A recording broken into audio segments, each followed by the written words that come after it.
not drinking gin. It don't fucking matter. How do you know? I know you aren't. What if I make like an Iwi face when I take a sip? That just means you don't like the taste of water. Oh yeah. Well, yeah. Fucking- all right, That's also true. So I'm like, oh yeah. All right, let's kick this bitch off. All right.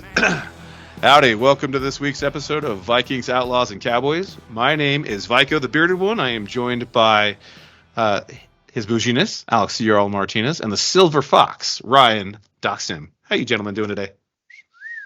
Lovely. Better now. Nice. Fuck You know, yeah.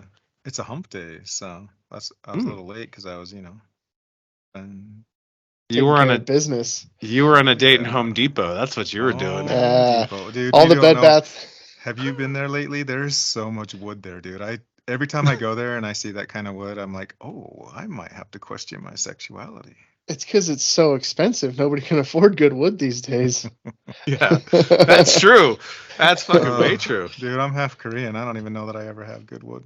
You get that naughty kind. Yeah, you gotta get like you gotta Naughty, get a lot of like knots in it. Naughty. You know what? Naughty. You spell it however you want. You just bring the wood, okay? All right. I fucking love it. So Al, you're still doing dry January. I feel like it's really fucking with everybody around me. Yeah, because like we're Well, used to. Here's to your dry, bro. I mean, Thanks, bro. Cheers, man. I'm drinking that Montana honey moonshine because that shit's You fire. guys kept calling me fat, dude. So I figured I'd just stop drinking and work no, out. no, no. please. I call you bougie. Oh, right. Bougie. I think it's I'm really just saying fucking with that. people. The dude that wears the bear coat can't call anybody fat. I'm just saying. I was just joking. Nobody called me fat, but To your face. to my face, yeah.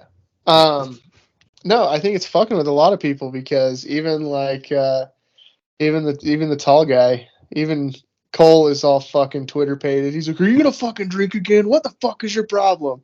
I was like, easy guy, easy. Kind of begs the question. Maybe you were an alcoholic in the first place. Now. Maybe I drink too much. Maybe I drink too much. I don't know. I don't think he's an alcoholic. I mean, the only meetings he goes to are the ones that I put on his calendar. Right. That's like my AA meeting right there. It's like, and it's not really AA anything. It's like, hey, are we drinking again? Or whatever. Or I thought AA was for Assholes Anonymous. That's fine too. The only time I drink during the week is like on a podcast. Most of the time. I drink during the week on the podcast, and that's pretty much it. Every other time, like every other night, it's like I'm studying for this stupid fucking final still. Yeah. See, I'm like that guy that they talk about when you're in high school and you're going through like health class, and they're like, "Don't binge drink. Binge drinking is bad." I think I'm that guy, like the guy that just goes way too hard on the weekend. That makes sense. But it's the weekend. It's when you're binge drinking on a Tuesday night. That might right. Yeah. Hey, I mean, like when I come to Salt Lake, that happens. Not wrong. Yeah, but usually we have the time off, so it's kind of like a weekend. It counts. I don't know. There's been times when we've been up till 4:30 in the morning, and then I'm logging on to work at 7. I'm like, hey. Oh god. Thank God I He's still got his shirt telework, and nobody can tell I'm actually in my underwear. Let's see, did I remember underwear?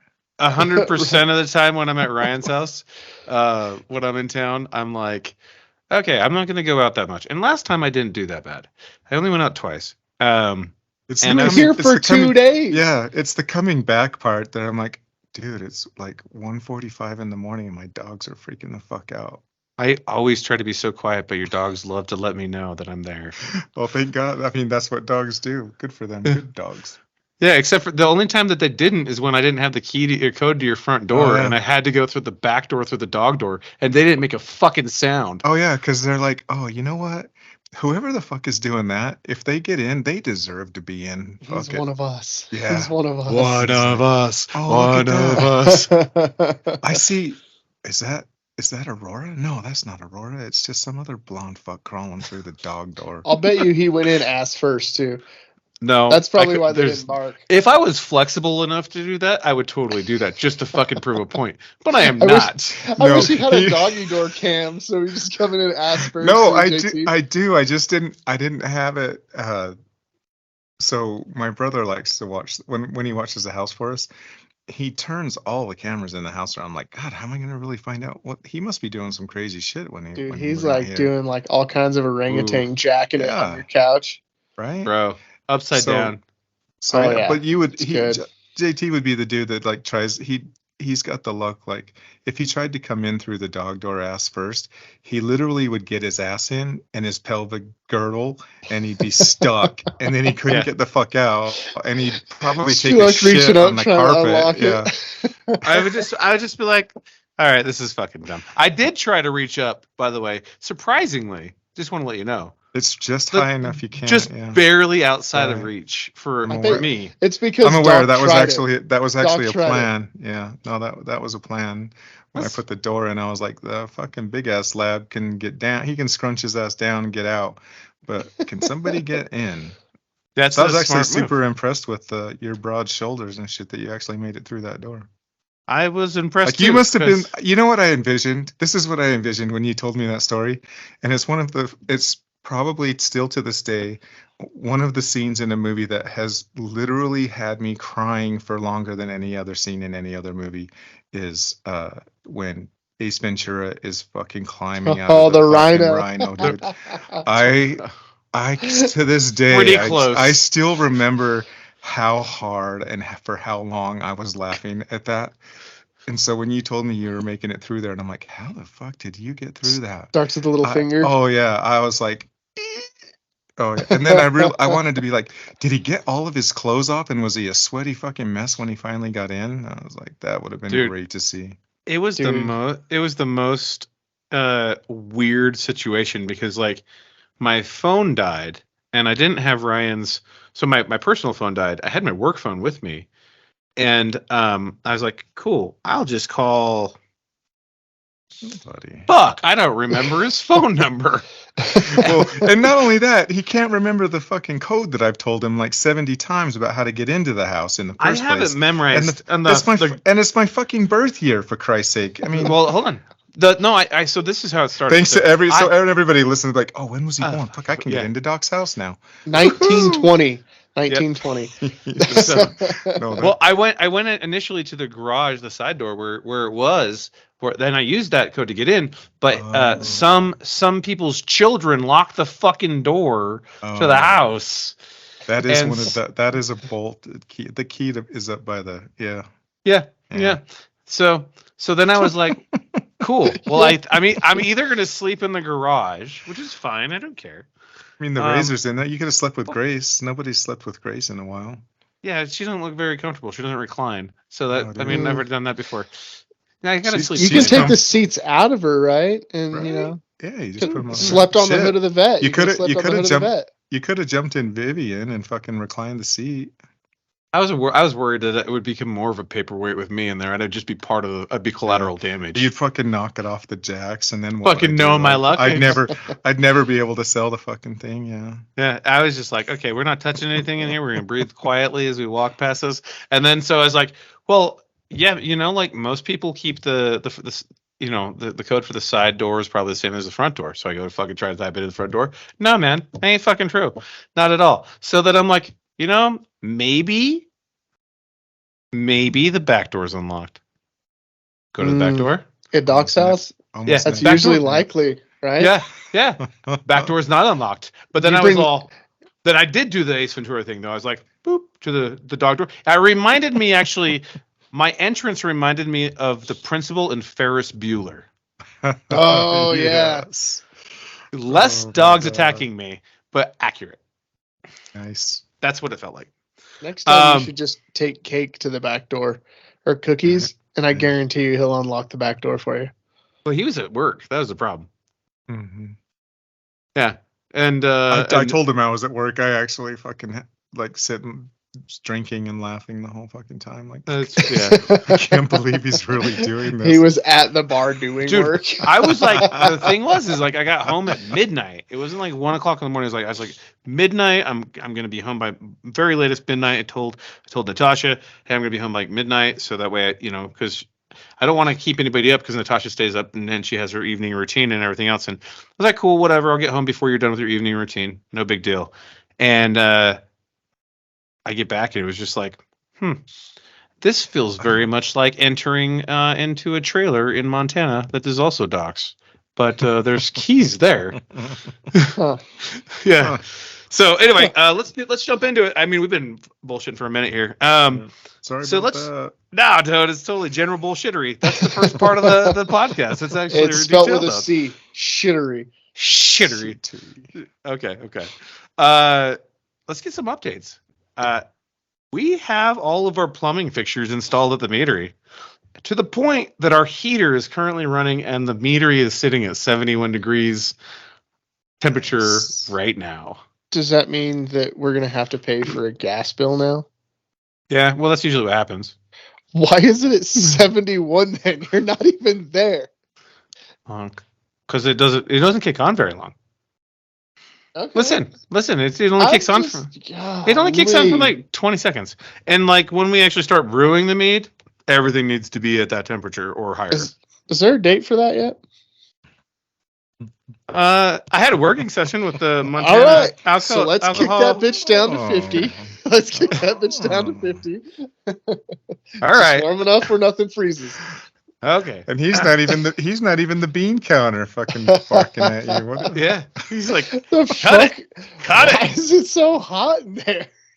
My house I'll- isn't even that warm. No, mine isn't either. He's just the beaner. Right? I'm not the bean counter. I'm the EO hire. Well, like 3/4 of the business is the EO. At this point, I'm the EO hire. Yeah, That's true. It's Because the Ryan's Norse- got Korean. Yeah. It's the Norse diversity. Yeah. I know people are going to be like, I don't know, where's the Korean? I mean, is that for real? How long did I have you with the half Korean thing? For a while. Yeah, for like 2 or 3 years. It was definitely there. It was it's a real thing. Then when I'll even tell people at work, they'll be like, oh, the half Korean, and me like, oh, are you half Korean? I'm like, oh yeah, from the waist down. They're like, Oh, fucker. you're fucking. This whole fucking time. I don't know. 23andMe says I'm like Eurotrash and Scottish / Norse, whatever. I feel like that's pretty accurate for everybody who's white. So, Well, yeah, anybody that's white what are they in gonna say? America, right? Yeah. Like Well, I'm white right now. It's not like I'm Native American, yeah. I'll start you're- getting brown in May again. maybe if you go outside. I think every year I get lighter and lighter. Well, I think you're gonna get darker again because you're back to me too, coaching baseball. That's what I'm saying. Lighter. Yeah, April, May, I'll start getting darker again. Yeah. I have some unfortunate news. This kind of comes out.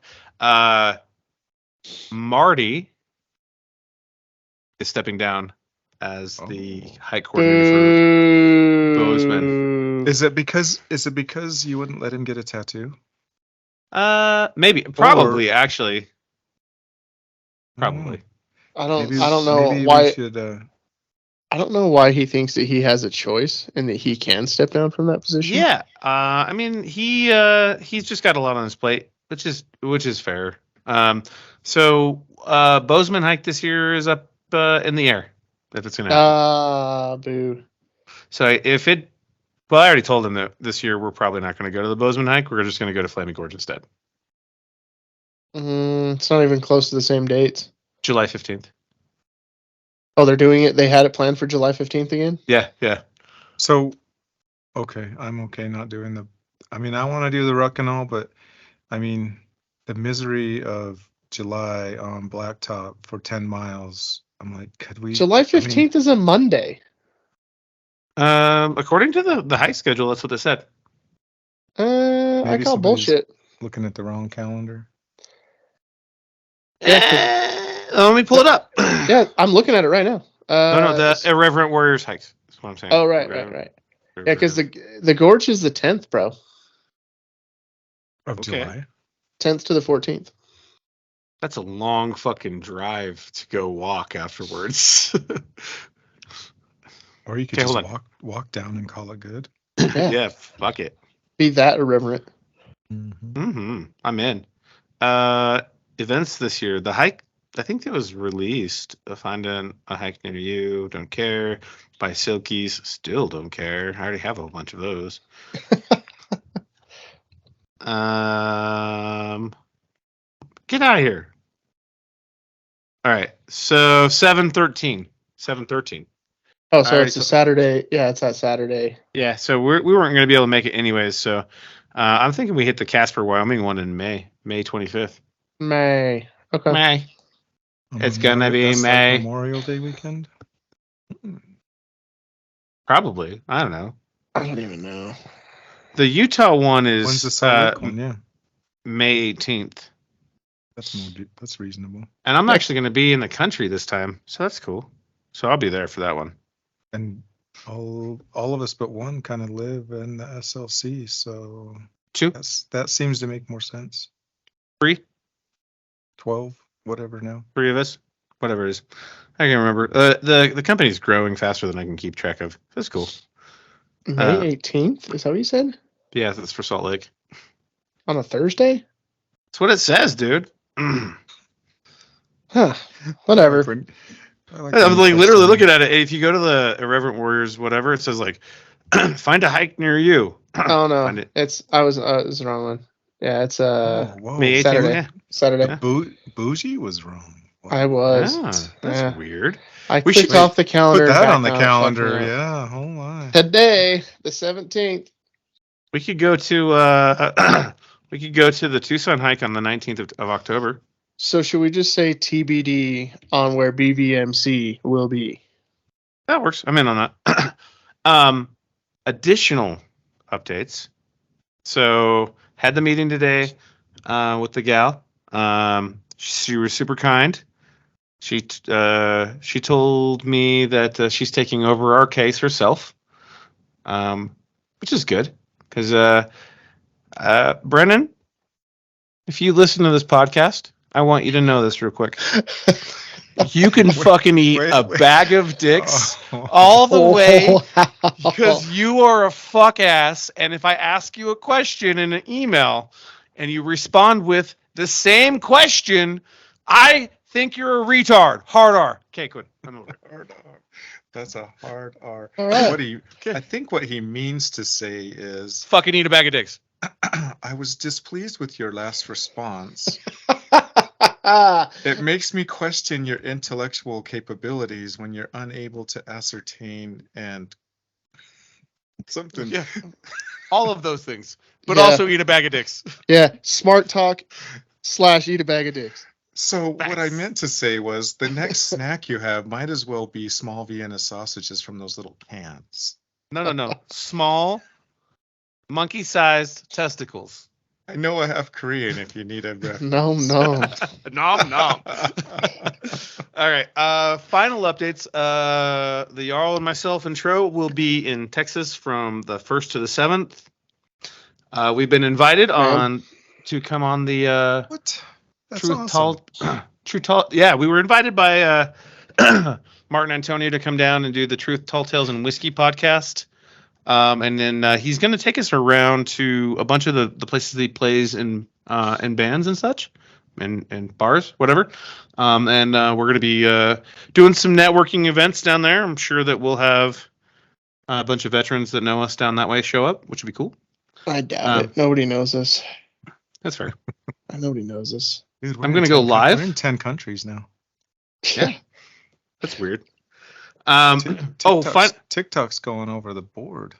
Yeah, well, Red Circle, man, we got like all of our podcasts are hitting in like Russia. There's Russia. We're on the axis of evil. Is that yes, dude? Yeah, axis of evil world tour. Russia, Korea.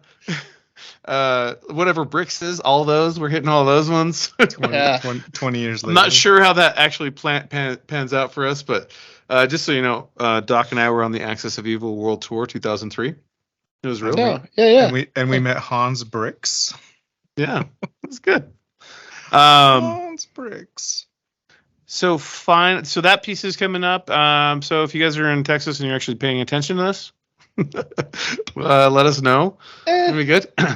Final thing, getting the Patreon ready. Should have it be ready to launch by end of March, end of first quarter. So close. Yes. Lots of work to do there. Before we move on, Like, comment, subscribe. We're trying to get to 500 subscribers so we can actually like be featured on the YouTubes. Please God, please God. What? We don't even care if we monetize. Just fucking like, comment, and subscribe. For the 4 of you who like to have the battles via comments, Robert. The 4 he counts as 4. Yeah, because he does it like he'll go and he'll comment on like 4 different things, and I'll log in. I'm like, oh look, there's like 4 new comments, and he's just like talking shit on 4 different comments or 4 different videos. Anyway, so good. I love it. I love it too. Thank you guys so much. I really appreciate it, even if you're being just a giant douchebag about the Smithsonian. Love you, man. Much love to you. So, moving on. So we got some really good topics today on men's mental health. We had a lot of feedback, actually. We had that whole weird situation happen with the Antarctica thing and whatnot. We now have 3 listeners or viewers in Washington, D.C.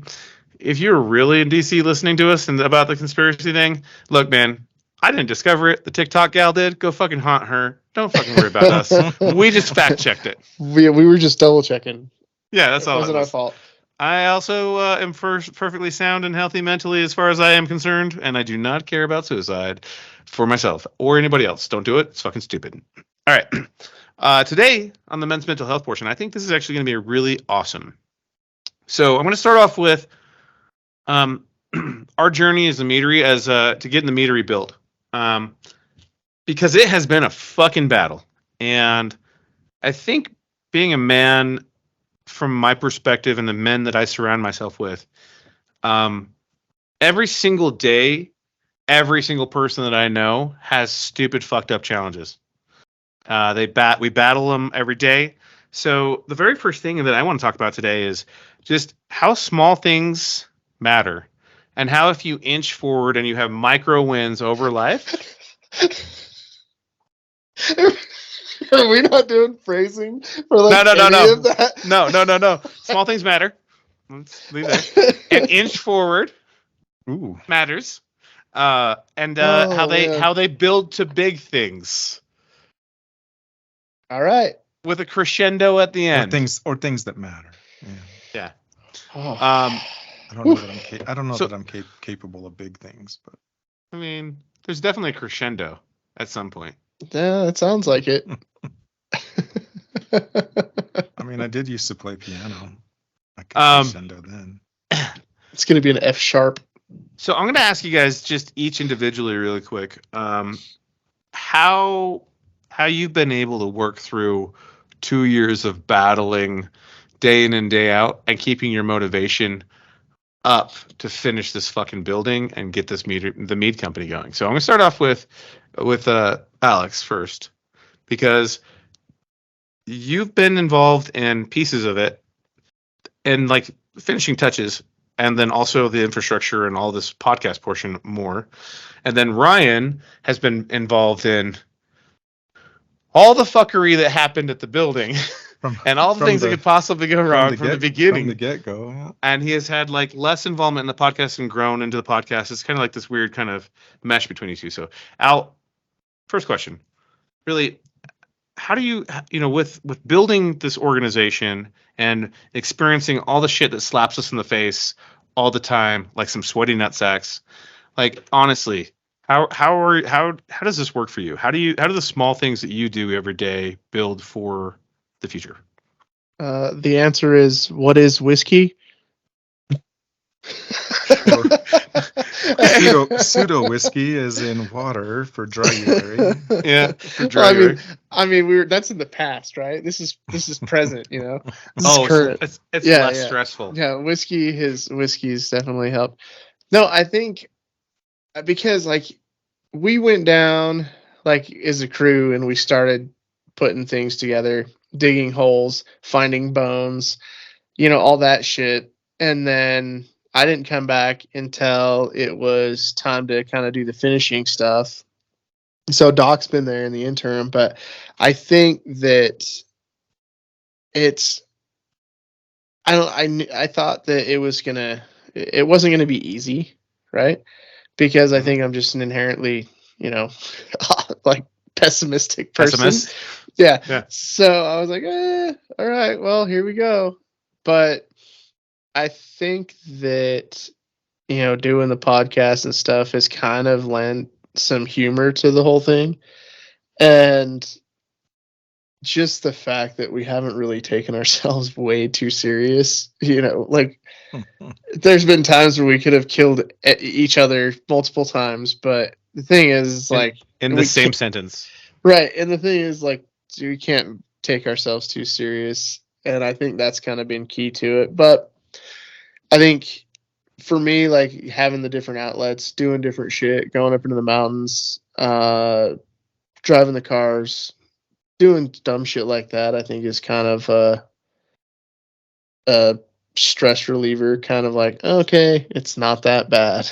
And just kind of the light at the end of the tunnel, like, hey, maybe we can do this for a living instead of what we're doing currently. Yeah.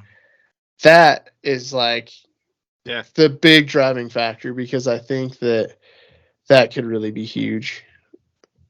I think that's a really good outlook on it. What were some of the small things that you did specifically, like the tiny, minute things each day that allowed you to get from one conversation with me, get through one conversation with me or whoever was frustrating you the most, mostly me. But what was it that helped you overcome like kind of that adversity? What is whiskey? What is whiskey? I was like, you mean aside from the little red button that says end?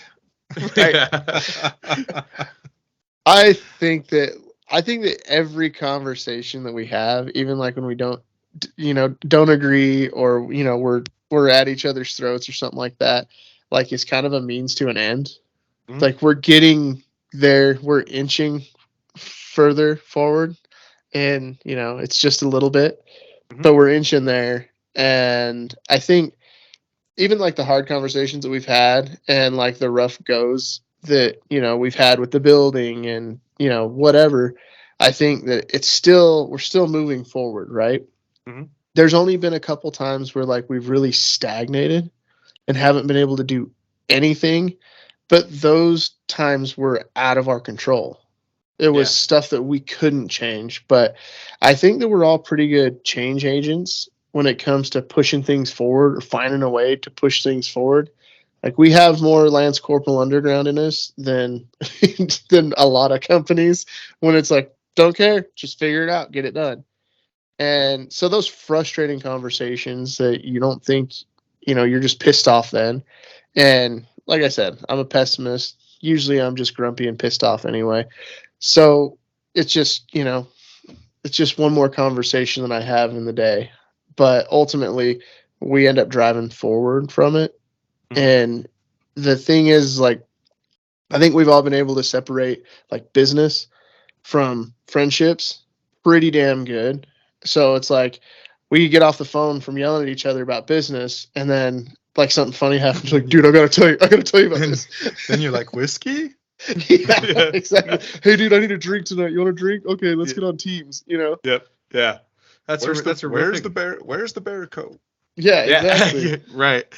Ryan, man, what about you? Like, you and I have, fuck, man, we have been at the ends of frustration with everything, with the building, definitely with that fuck ass contractor, and then also we got to the point at one point where we were at each other's throats pretty heavy, and it was I think it was just wearing out. Like, we were just exhausted from the amount of hard work that we're not accustomed to doing.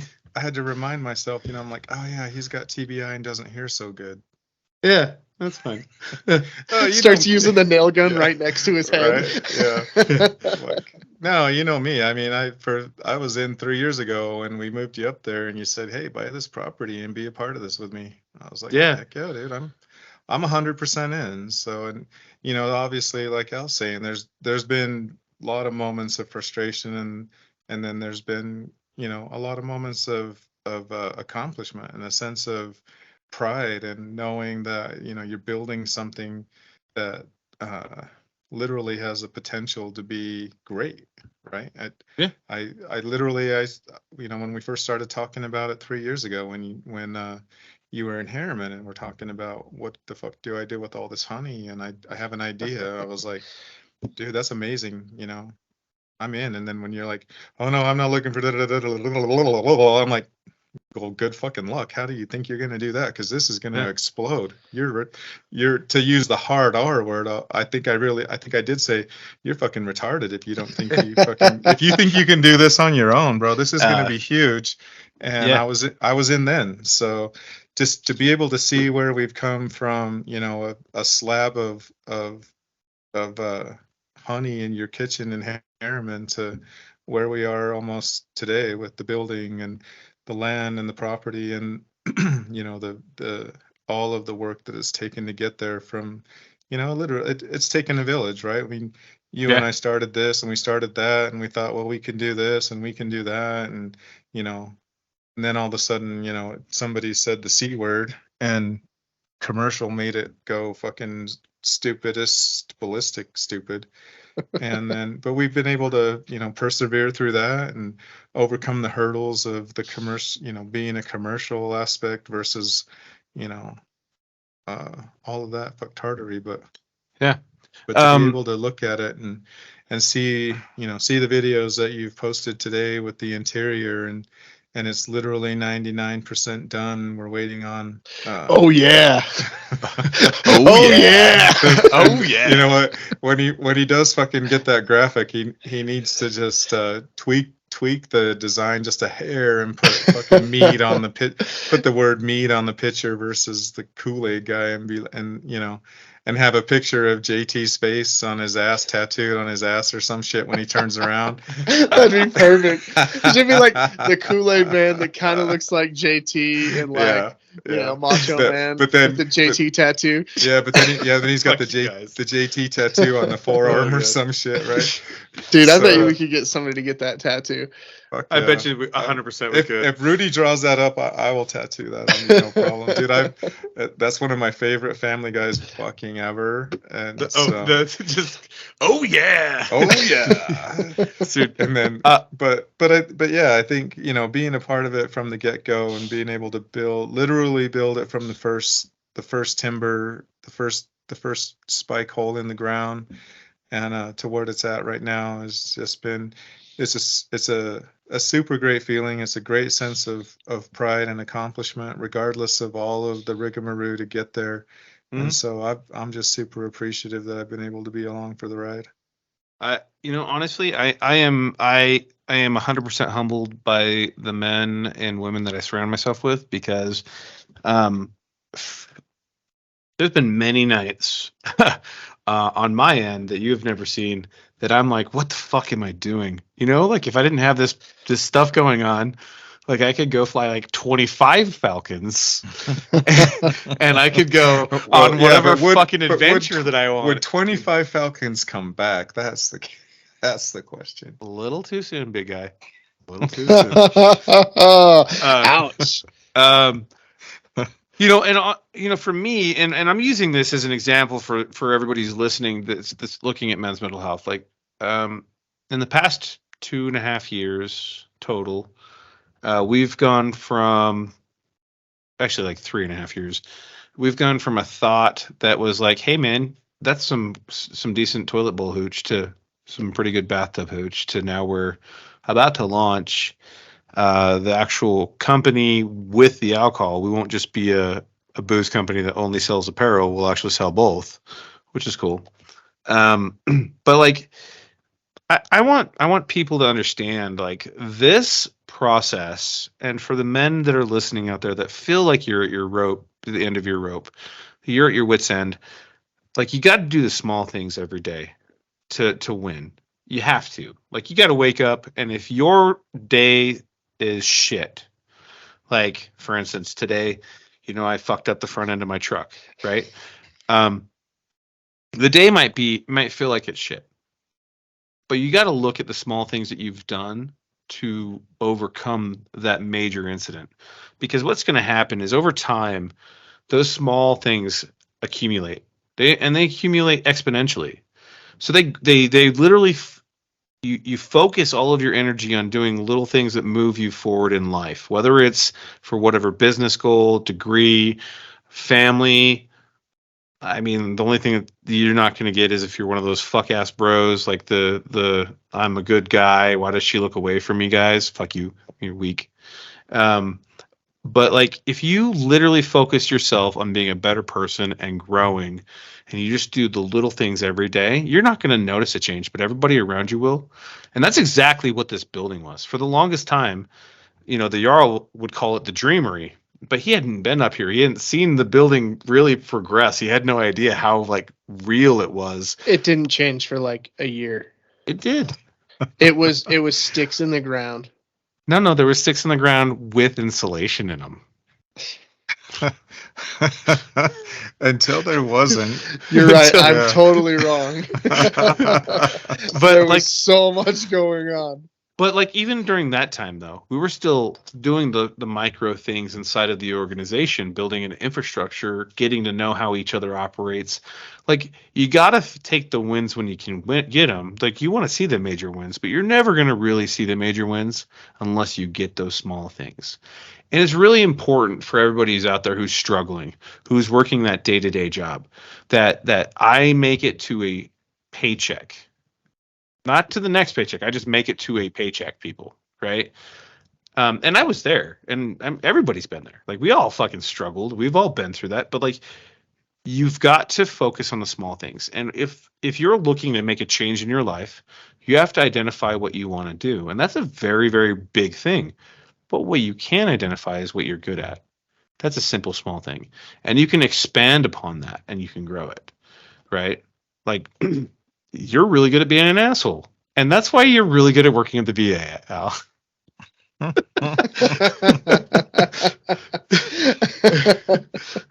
Doc's got Listen, that I'm calm. here for you. I know. Click.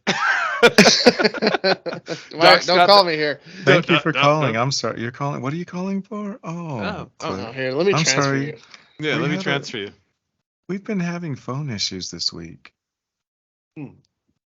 Doc's really good. Doc's got that amazing bedside manner, and he's worked really hard to be a Fokker, a motherfucker, a Martha Fokker. Very much so. I got a hug the other night. I was like, oh man, that was just cool. Yeah, like at the ER, you've worked really hard and you've got that bedside manner, but it took you a long time to get there, I'm sure, because you didn't have that when we were in the Corps. That's why he's so pissed off all the time. No, because he uses up all of his bedside manner at work. There you go. That's just it. It's like I have a great bedside manner at work, and then when you talk about the Corps, it's like, how can you have a great bedside manner with the Corps? Like all that does is bring a whole bunch of idiots to your door, and you're like bitter as fuck. Like how the fuck did you get here? And like, you're defending our nation. Where the fuck? What was your ASVAB score? Holy Christ! How did you get here? You got what stuck where? Like I literally get done with a medical brief, and not even 10 seconds after I've said, "Don't play with the pretty fucking flowers," I've got Marines and coming. Hey, Doc, so and so needs you because he's got needles. He's got needles in his hand, like 1,000 of them. I'm like, oh, are you joking me? Like the fucking guy was playing. He's playing with the little fucking pretty flower as I'm literally talking about. Don't play with the pretty fucking flower. Same dude. Like, hey, we're in Iraq. Let's not play with the local animals. They're cute and all, but wherever we are, whether it's the middle of the desert where the desert tortoise is protected and you literally go to jail if you cause the thing to fucking pee. Don't fuck with the wildlife. Just leave it alone. Not even. We're in country, what? Like it's 2 hours? And the fucking dude's getting kicked out because he's going to have a rabies regimen because he's playing with the fucking wildlife. 100% that dude was not doing the little things. And then what you're was like, her name? Oh, what was her name? Peaches. Her name was Peaches. Yeah. No, everybody loved to come see me in medical. All the Marines love me. They're like, yeah. Doc is dark. Doc is dark. You got to be dark to play with Marines. So I kept the darkness, I am one with the darkness. Darkness is upon us. when I really kind of think about the journey that we've been on as a team, and then like my own personal journey, they're almost mirrored. It's really fucking weird and annoying. Like here, let me paint the picture. Yeah, please. I'm Bob Ross was this like, motherfucker. Fine strokes. Do we have time for that? Because aren't we? We're No, already in look. like an hour. No. Well, like 45 minutes of that is like fuck this fucking machine. You fucking nailed it. Rudy's gonna be like, Jesus, what the hell happened Holy here? fuck! What I are need you to talking find. about? I need to fucking lose this one too. Fucking Bob Ross over here. I'm gonna painting Bob Ross pictures. this. I'm gonna Bob Ross this real quick. So Like serial killer Bob Ross. Ooh. Don't- Now I you're can, now you. but now Have you we heard got that one? Have No. you heard that one? No. Wait, hold on. Put a pin in it. I gotta come back. I gotta get through this. Stop trying to derail the conversation. I love you. Fuck you, bro. But here's the highlight. Here's the highlights, right? So I had the initial ideology of the meadery and me becoming a good Marines rise up, right? And then we ran into all the fucking problems with the licensure, people ratting us out. You rat fucks if you're listening, fuck you. And for a tasting, right? You try to throw us under the bus and ruin us, right? Fucking losers. Fuck you. We're still coming. We're still gonna fucking be here. So you gotta. Hey, you know what? When people are trying to derail you, that is winning. Yep. Right. I agree. So I had a drop in my personal life after I got in the military. I got back in the military that's like kind of when we kicked this whole thing off, when we started going back up. And then we ran into like all the problems, which is like my ex-wife and her keeping my kids from me at the same time. I almost called an end to it after the bullshit of a year and a half of paying a mortgage on a piece on a plank. Fuck it. Like, fuck it. It has insulation. It's progress. What are you talking about? Progress. Yeah, like this is an insulated deck. We can sell it. We walk away rich. It's the warmest deck. The warmest deck. The biggest, warmest deck. Oh, it's so big. But like we ran into all those. The wind is amazing. There's not really very much wind down in Columbus. Oh yeah, not much at all. Like says the dude that got fucking throwing hammers at shit because the fucking wind picked up his awning and threw it over his truck. Well, there was a precursor to that. There was a precursor to that. There was something that was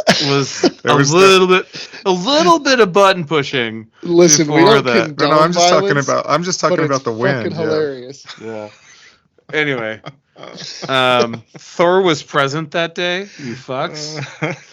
Anyway, but like in my life, there are always arcs and things. The ebbs and flows of life, they seem to mirror each other in different ways, and I don't think that's uncommon for most people. And when we're talking about men's mental health, I think that's really important to call out to everybody, because you're gonna have extreme lows in life, especially as a man. Like you're gonna get like nobody cares really about men except for men. Like, yeah, our spouses do, but like overall, well, like if the child support payment stops coming, then they care about men. Yeah. In some cases, right? So we can't say that we're not cared about, Well, yeah, like we're like, I think I saw a quote and it said that women, children, and dogs and cats, pets, are loved unconditionally, including hamsters. But men have conditions to be loved. Especially hamsters with no fingernails. Oh wait, keep going. I'm sorry, I digress. Yeah, Richard Gere over here. Fuck. Hey, if you're gonna have silver hair, I thought it was a thing. Never mind. Yeah, maybe fair enough. TMI, you know who I I found out who started that rumor, and it was Sylvester Stallone. I read a whole fucking article on it, dude. Did he launch the gerbil out of a 203 launcher? He's like, wrong guy.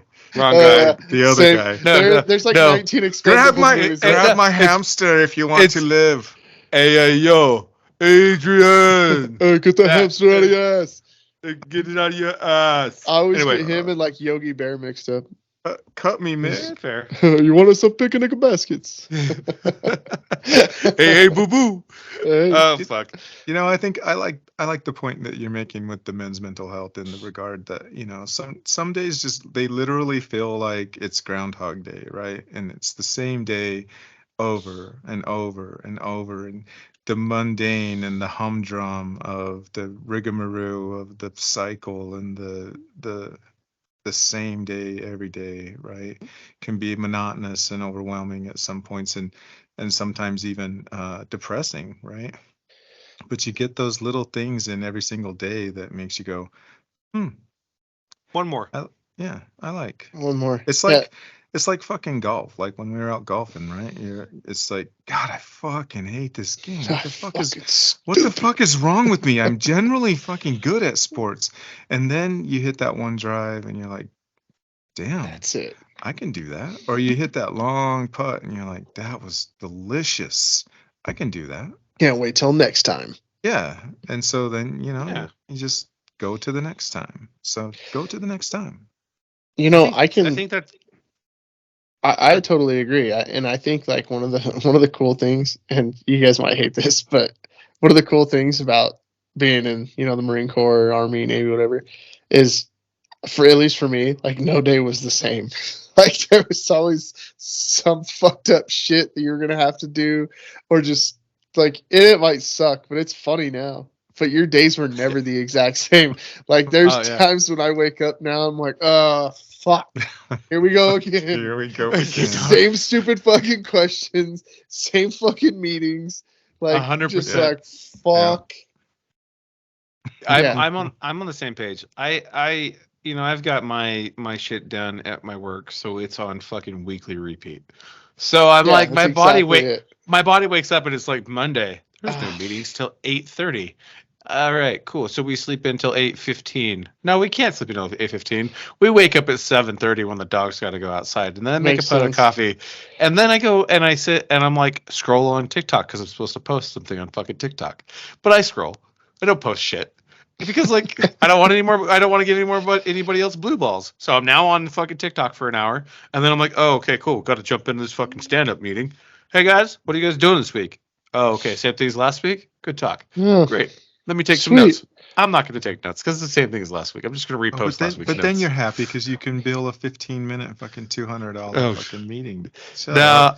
Sit back it's down. more about the repetitive piece, though. It's not exciting. Like that's the thing. Yeah. There's no. I pride myself on doing the small things well enough that when the big things come up, they're not big. I really do. And every morning that I wake up, I'm excited that I'm alive. Like I'm just excited. However, with like that mundane, you have that repetitive bullshit that you live in your life. Like, all right, cool. Look, another paycheck got here. Look, my ex-wife still is fucking taking money. After 23 years, she's still taking money. And you're like, all right, cool. That's great. Now what?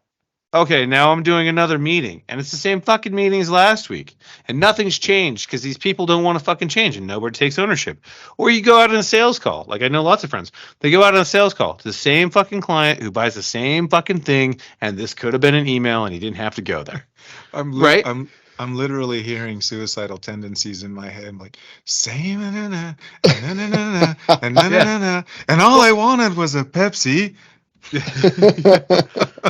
Dude, it's fucking I totally get it. I'm there and I'm like this fucking sucks. It just gets so monotonous, but like you gotta this do shit is starting to get exciting, right? Yeah. Oh, dude, I mean this week just like an example, like let me just jump in there real quick. Like this week I've had meetings with every single person except for Duck so far because he's been busy with work.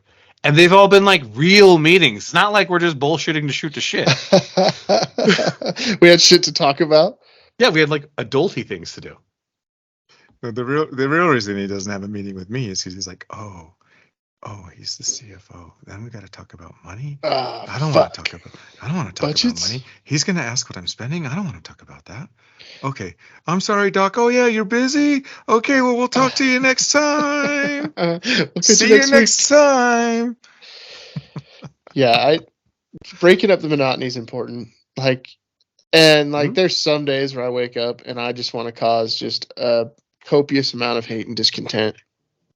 And so like Monday and Tuesday and Wednesday and Thursday. Like some days.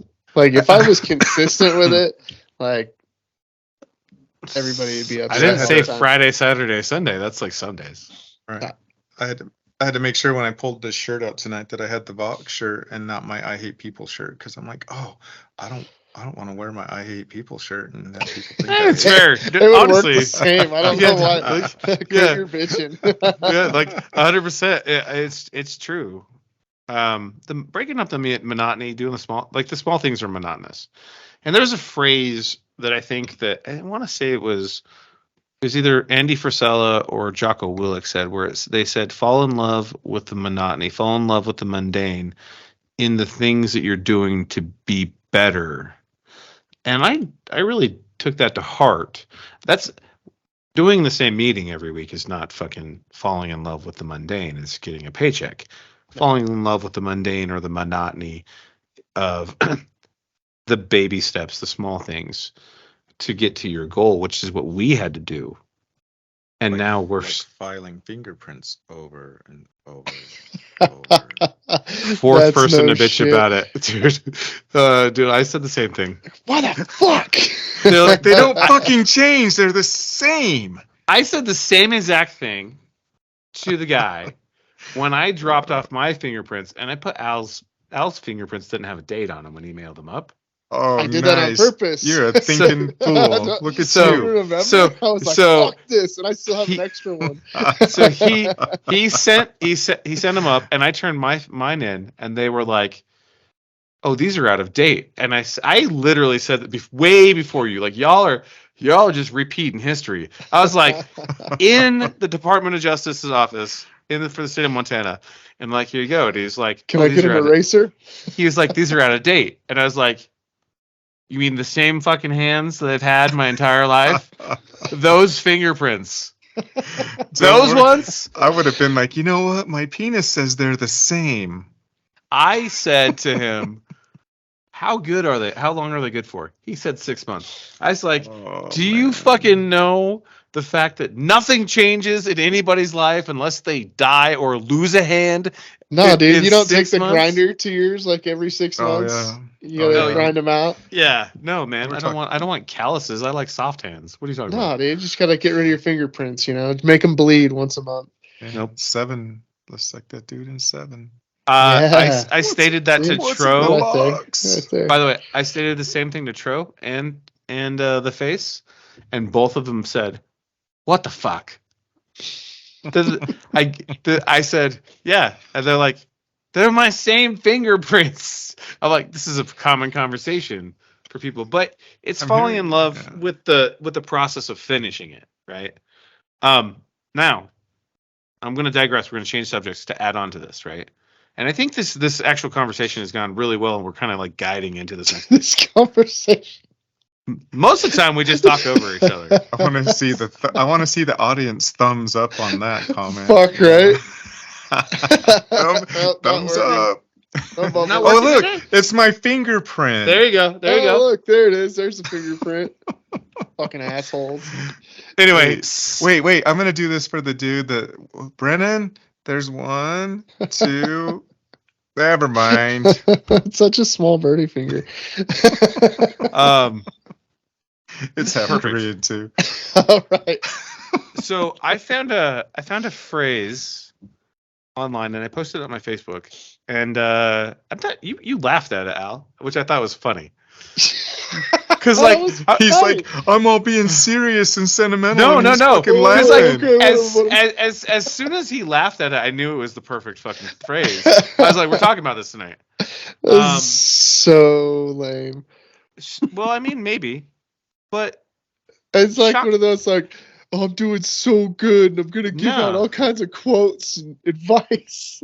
well, no, it was one of those. Because I'm strong enough and I'm good looking enough, and gosh darn it, people like me. No, it was literally the most bearded Viking thing you could possibly be. Okay. Shock the world by being who the fuck you say you are. I How mean, is that really? not funny? I mean, to me, it's funny too. Also, it's like inspirational. Like in my mind, I'm like, so if people meet me drunk or they meet me sober, I'm always the same fucking guy. Right. And for you too, and for Ryan too. unless he's got meat in him, and then if he's got meat and whiskey in him, then that's not a human. That's just a robot who says 10 more Bear. seconds. Fuck. It's the bear Fuck it. Jew. It's the bear Yeah, chew. it's a Korean bear chew. Korean bear chew. It's KBJ. funny. It's funny because like, I posted it and I like it. It's a reality to me. It's how I live my life. It's how you live your life, both of you gentlemen. But I don't think that people live their lives that way. I thought it was funny because I'm like, okay, let's just post some more shit that we already do. Yeah, you know what that's I mean? fair. I was like, oh, that was profound as shit, dude. Post some more stuff so everybody can see it. Dude, I was like, that's like posting first thing like, morning, I'm awake. Yeah, You don't say. But here's the truth to the matter, right? So for us, that's just second nature, and that's okay. It's just stating who we are and what we do, anyways, and how we live. But we talked about this a couple podcasts ago, Al, and it's like we look at things and the way that we live, and we practice what we preach. Because so we miss shit. Yeah, so we missed it, right? We missed the small things that other people are maybe looking at, right? Like why is this a thing? Why can't I do this? Why do these men that I'm looking up to or listening to, whatever you prefer, whatever term that is, I really hope that you don't look up to us. I hope you love to hate. Listen. I hope I hope you just listen to us because we're funny. That's because we're irritating. mean, I hope you're watching because you're irritating. because we're irritating you. I hope we can, if we're having an impact, like we can reach, we're reaching somebody and they're like, you know what? I'm gonna make it another day just so I can hear those fools. And you know what? That makes everything right. That's like hell yeah. If the little goal is to be humored by the idiots on the Balk After Dark, you know what? More power to us to be able to say, hey, you know what? Our personalities and the humdrummery and the what comes across as callous even sometimes, we're happy to have you here and we want to see more of you all the time. I agree. I mean, the reality to me, from my perspective, is we miss so much for people who don't have, or maybe didn't have, a positive male role model growing up. So they don't know like what it is. And the younger generation that is actually listening to us, look, your life is way more than likes and follows. It is. Like, if you are going to say that you are X, let's say that you say you're a warrior. There's a little foreshadowing there. You better be fucking practicing to be a warrior. And it doesn't fucking matter what anybody else says, right? Like, it doesn't matter, like, what anybody else says or does. Be the fucking thing that you're supposed to be. Be what the fuck you're saying you are. If you tell me... Sorry, one more thing real quick, and then I'll jump over to you. Sorry. But if you tell me, like, and this is the truth, right? If you tell me you're going to do something, because I live the way that I live, I expect the thing to be done. And if you can't make it happen, I expect communication. Be who the fuck you say you're going to be. You know what I find, bringing that part up, if you say you're going to do something, then do it. I think people have a really hard time now, whether it be, and I see it a lot in the business world, where telling somebody no, or hey, this can't be done, but this can be done. Like, people not understanding, like, if you and I are having a conversation and, I say I'm going to do something, I'm like, wait, well, it can't be done this way because of this, and this, but we can do it this way. That's fine. It flies. Like, we can move on. But dude, I find it, especially at work, you tell somebody like, no, like, it cannot be done this way. There's so much pressure on everybody because they're so scared of people's titles and their position that they're afraid to say no. They're afraid to push back. And everybody's just running scared all the goddamn time. I think that's right, Ryan. What do you think? I think that there's a culture of, um, you know, I somewhat disagree with that in a sense that when somebody says no, I think that I think a true leader will say, this is what I've heard in the past from my echelon of IT at the VA is that don't tell me no, tell me what. Right. So they encourage, the OINT side of the house has been super good in fostering innovation and ideas and um, something that gets you to the point where, like you're saying, when you tell somebody no, it can't work this way, but it can work this way, right? That's what they really want to hear. Is nobody wants to hear no, especially upper management. You can't just tell. Uh, like if I was to just tell Justin no, he'd be like, "Well, that's bullshit. I'm the CEO. You can't just tell me no." Like Right. give me an alternative, give me a workaround, give me an alternate idea, something of that effect, right? So I think in that regard, but I do think that there are a lot of people. The business world's super cutthroat, right? Outside of Mm-hmm. the government world, like if you jump into the real business world, not that the government, the VA has the largest budget of all of the, aside from the Defense Department, has the largest budget, right? Has the largest healthcare system in America. So Mm-hmm. there's a lot of money involved with the VA. But outside of government business, I think there's a lot of sycophants, and I think there are a lot of people that are looking to get up in the business world. And you don't get up in the business world by bucking the system necessarily. You've got to have bright ideas and you got to have innovation, but nobody gets ahead in the business world by telling the big boss that telling them no, right? So they have to find a way. You got to find a way to do it either the way they've told you to do it, the way they want it done, the visionary that they have, or you have to bring an idea that lets them feel like it's their idea, right?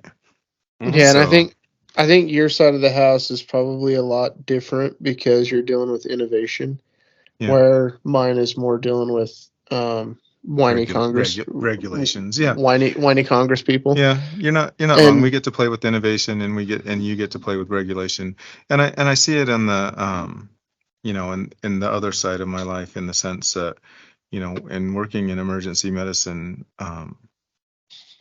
you always have emerging technologies and changing paradigms, right?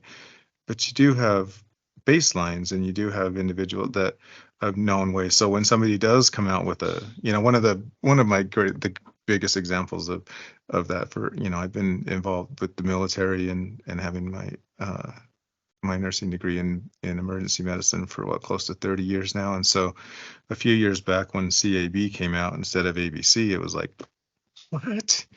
That is so off the fucking wall. What? So you get even in everything, even when you have like paradigm shifts and emerging technologies in fields where the latest and greatest research supports XXX, you still even get like people like that are like, no way, that's super weird, how's that possible, right? But it is what it You is. know, it's interesting because I think the conversation kind of it's very very. I guess I would say it's exactly what I said. Shock the world by being who the fuck you are. In this exact breakdown, the two of you have completely different approaches, and you both expect you like literally said this is the fucking way I do it, and this is how I expect to be treated. And like if you were to ask me the same thing, I would tell you, just tell me the fucking truth all the time, no matter if it's good or bad. I don't really care. If you tell me no, I will do what Ryan said, and I will be like, why? yeah, well, Like, that's the thing. I think we've all grown up with like, okay, well, if we can't do it this way, then what's the if you're gonna say no or you can't do it a certain way, like mhm. bring another plan, right? Yeah. Have a plan of what you can do when you can't do it this way. And I've run into a lot of situations where it's like, no, this is like we can't do this. This is illegal. Like we can't do Mm. this. Like I'm not going to jail for you. Fuck you. Eat a dick. Yeah. Like That's fucking real though. Like, right, but we can do this. yeah, But they're like, no. no, we have to do it this way. I'm like, all right, fuck, get somebody else. Like, Yeah. fuck off. You know Yeah. what I mean? And that's the thing is like these people they get into those spots and I think it happens across the board, not just, where we work, but uh people are just they get it in their head that there's no other way, this is the way it has to be done. And with us getting into alcohol and stuff like that, there's so many T's to cross and I's to dot. It's like, no, fuck you, dude. Like, we're not doing that. No, You're not wrong. I think that's been the biggest thing for me, right? In this whole endeavor and all of the challenges that it's presented in the sense of all of the permitting and then seemingly being redundant or something's different or something. You do have to adhere to the governmental regulations of either the municipality or the federality, but it's the big picture item, right? It's like Charlie said the other day. It's like he's kind of new to my sense of humor and my Ryan's rants, but when I'm like, what the fuck, my fucking hand, my fingerprints haven't changed in fucking 30, at least 35 years that I know of, since I've been able to put them around that thing, and they're fine. And he's like, stop it. It's not that big. It's not like they're asking you to get arrested for your fingerprints. And I'm like, stop it. You don't understand the Ryan's rant. Stop it. No, it's real, right? And for me, like, I look at being the fuck who you are, who you say you are, and not caring about anything else. And it's not like that's always been me, right? Like 10 years ago, that was not me. I was concerned about everything else. There's a phrase in The Last Samurai with Tom Cruise, great flick, where the guy who's teaching him swordplay says, "Too many mind." That's right? hot. Yeah, he says too many mind, right? You're focusing on too many things outside of what you're doing to be successful. There's too much. You're focusing on, the girls over there. You're focusing on where your feet are. You're focusing on everything else. You're not in the moment. You're not focused on you. You're not doing the right thing. And you can translate that to today very easily with most people. And it's like, and we all have moments where we're just fucking crazy busy and have no time, and that's fine. But everybody that I've surrounded myself with, and I feel like both of you gentlemen as well, if we say we're going to fucking do something, or we speak up, if we're irritated, we state that we're fucking mad. Like we are who we are. And that, I think, is missing in society today. I think there's too many people pleasers out there. Yeah. I think it's where we have a huge opportunity to just completely just wreck and break the mold for how we can run a business. And there's going to be some traditional aspects, but there's definitely going to be some, as far as the business world goes, non-traditional aspects too. Yeah. On how we accomplish this and, how we expect people to act and the type of people that walk through our door and walk out with a paycheck every 2 weeks. Yeah, I think there's a huge piece to that too. Like a lot of these organizations. So I was having a conversation with Charlie today, and he's actually a human trainer for leadership, and he contracts with the federal government and stuff. And he said, the biggest problem with like the federal government and with everything else is you have the top tier people, and you have middle level people, and then you have the bottom level people, right? And all these people are getting paid the same level, right? But their performance basically is how they're tiered out. And what happens, especially in the government, is you have this huge vacuum in the middle, where the middle tier people are, where they could move up and be a top tier team or person. But why would they do the extra work? Because they're seeing all these losers at the bottom do the bare minimum to fucking get by, and that's pulling everybody down and bringing everybody down. And he's like, in organizations today, that's the norm. And I'm like, thinking to myself, I'm like, well, if I say who, go ahead. I was just gonna. I didn't mean to cut you off. I paused.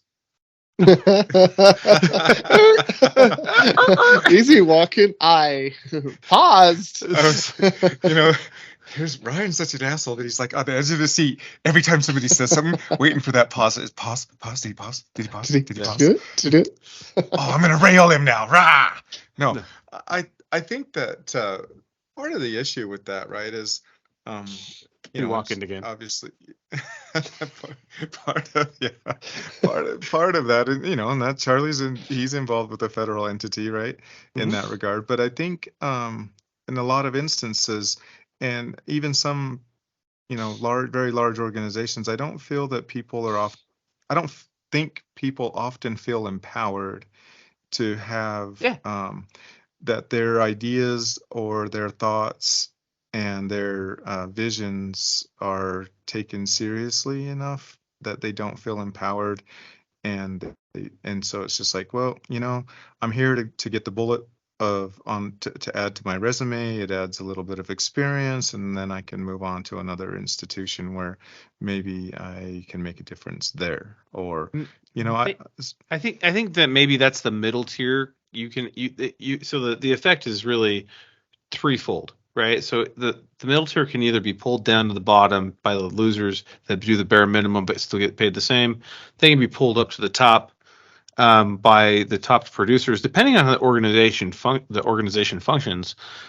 Or they can leave and say, this organization isn't right for me. I need to find the right organization for me. And what we're talking about right now is leaving that organization or and finding the right organization for you if you're outside of it. In our organization, we'll trim the fat. Like, there's no, like, speaking to what Al says, look, if you don't embrace the bearded Viking and the Vok way of life, meaning that you don't stand up for you don't stand for your own beliefs, you don't give to others, you don't take care of others, things like that, you're not going to fit in our culture anyways. Like, you're going to want to leave because you're not going to fit in. We'll try to help you out. Like, the reality is we're at the point in our lives now where we are going to break corporate America culture, because I'm sorry, honestly, if you don't fit into what we want, meaning that you are stand up, that you tell the truth, and you take pride in even the smallest things of like how you fold like the fucking towels in the restaurant. If you don't take pride in what you're doing, then you ain't gonna work for us. But the reality is that's what is missing in the world today. There's no longer pride in things. People don't have pride in themselves. They don't stand up for themselves. They don't believe in who they could be. They believe I think that has to do with like company loyalty too. Companies aren't loyal to them either. That's a fact too. Yeah. So 100%. To build that culture, it's like if you're gonna be loyal to us and you're gonna give it all, then we're gonna be loyal to you, and we're gonna help you also. And I think that's what's missing, is that like small town, like mom and pop type America. So maybe we're not breaking the mold. Maybe we're taking it back. We're taking it back to what it used to be, right? Yeah. I think it's even more than that. I think it's breaking the mold because a lot of organizations out there, and I think this is something that you can look at and change the word organization to religion or faith or yourself or whatever internal speak. It's fine. Just run with it for those who are listening that don't own a company. But like, we talk about being a brand ambassador for the Bearded Viking all the time. Like, everything that you do in your life, you end up emulating the company, and it's really fucking hard if you look at it in the way that you can't be yourself. There are pieces for everybody, and everybody's flawed, that our actions definitely don't embrace the bearded Viking way sometimes. But that's because we are still human. But overall, the ideology that we have in the organization and that we have as friends and as a brotherhood is, this is who we are, and we love each other for it, right? We really do love each other for it. And that's the same thing with the organization. We've taken that to the organization. If you're working in the organization and you start off as a cocktail waitress or a bar back or whatever the fucking other things there might be. I'm not even quite sure at this point. Right? And you show the fortitude and dedication to be part of the organization, and you have that loyalty, we'll be loyal back. And what that means is, I don't want you to be a cocktail waitress at the age of 35. I want you to find something inside the organization that you can go do. Learn how to do marketing. Go draw something. Write some copyright. Learn logistics. Like, we'll teach you. And that's us giving back, because we're empowering the future versions of ourselves and instilling that, to those who will take over for us in the future. And that's lost in the world today. Like, you have a mom and pop shop, that's good. They have the loyalty to you because they probably can't find any other help, so they got to be loyal, right? Mm-hmm. But this is beyond that. This is if you work for an organization and they empower you to grow even without a degree, and you get the OJT, and they pay for your certs as they grow and all these things, like, so that way you can have that opportunity in the future. That's fucking majestical. Yeah, it ends up being a really awesome thing, because the company's behind you, and once you're part of it, you're part of the tribe, right? So you know that they're going to have your back. Yeah. So, and that's kind of something that I think people are missing out on. Just it seems like corporate America, and even within the government, they're just not. They're not building like that trust and that loyalty and the pride that I think they should be. They they preach ethos and this and that and the other all the time, and mission, vision, values, but I'll be damned if anybody actually sticks to it, or if it's not just pretty because it's on a slide and a bunch of pretty people are in the room. It's like most of the time they're ass.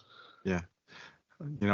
I'm waiting for the day when JT looks around and he looks at the dude that's standing on the brink and he yells at him and he says, "This is Sparta," and he kicks him in the fucking chest and he falls into a fucking black hole, right? Of mead. Yeah. I agree, and drowns in OG. Be like, no, yeah. No, my That'd be a luck, that good way to motherfucker. go. No, don't drown in the OG, because that's my. I want the OG. I'm actually gonna be in the OG vat with a fucking snorkel on, just being like, right. It's gonna be like that. What's his name? Beer Fest. Beer Fest. It's Farva, but in Beer Fest. I forgot his name. He just starts trying to drink it. Landfill. Yeah. Dude. One last thing. Character, integrity, and integrity matter. So when you guys are out there, and we talked about this already in this conversation, but I just want to emphasize it a little bit more. But character and integrity do matter in life. There's a thing that I learned, and I lost a lot of friends because I didn't have it. That the metal or the value of your word is solely based on the actions performed after you say something. And in my life, I've lost a lot of really good people who were there when I didn't deserve them, because I didn't have the integrity or the character to back what I was saying I was going to do. I had good intentions, but good intentions are basically the pathway to perdition, right? And like, the reality is when rubber meets the road, at the end of the day, character and integrity are all we really have. If you're poor and homeless, or World War III starts tomorrow, which is probably going to happen anyways, like, the reality is it comes down to what type of character do you have and what type of integrity do you own? Like, what do you do? I'm not going to really harp on that too much more, because I really do want to get in the next segment. But remember that for everybody who's out there. Final parting words from Men's Mental Health. Obviously, we're not mental health professionals. We're advocates, and you got to remember that. But when we say that we do something here on this podcast or the people that I associate with and choose to associate with, we go do it. Sometimes it takes 6 months. Sometimes, in this case, it takes 2 years to build a fucking building. I was gonna say, unless I forget. Yeah, but like, if you say you're gonna just remind. You got the old timers on your side, though. You know. Yeah. If you say you're gonna do something, you're gonna do it. And an example of me trying to get that done is this Doc's fucking tarp on his trailer. It's gonna get done. It might not be snowy by the time it happens, but it's gonna be fucking done. It'll probably be when I'm up there in fucking March. We'll be like, oh yeah, hey, let's get that on. We're just gonna put it on. We might take it down the next hour, but let's just get it on. Let's see how it looked. Yeah. It'll stop snowing. Yeah, let's put the tux on just for an hour. Just for a picture, and then yeah. All right, so for all the gentlemen and ladies who've been listening to us rant for the past hour and 15, I want you guys to know that we love y'all, and it's really important because those things that we were talking about, the small things do matter, and it does matter really who you are, as long as you really fucking are who you are. Should we do like small things? Is a discount code? Because we haven't done a discount code in a while. We don't have any small things left. Is there any hats left? 0.5K. There's some hats left. We got some shirts left. Let's do some small things for hats. Small things for hats?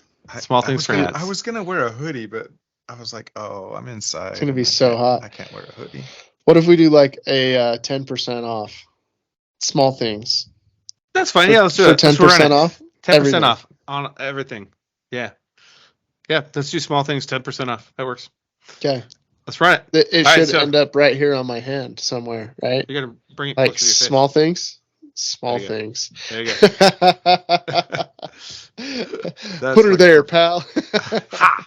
All right, guys. So let's jump into the next portion. So we've been talking about paranormal shit. We've been talking about conspiracy shit for a long time. And I'd like to introduce It's all plausible. Huh? Yeah, we're introducing a completely new take for when Doc's on. I'd like to introduce. You don't like the P word? No, I hate it.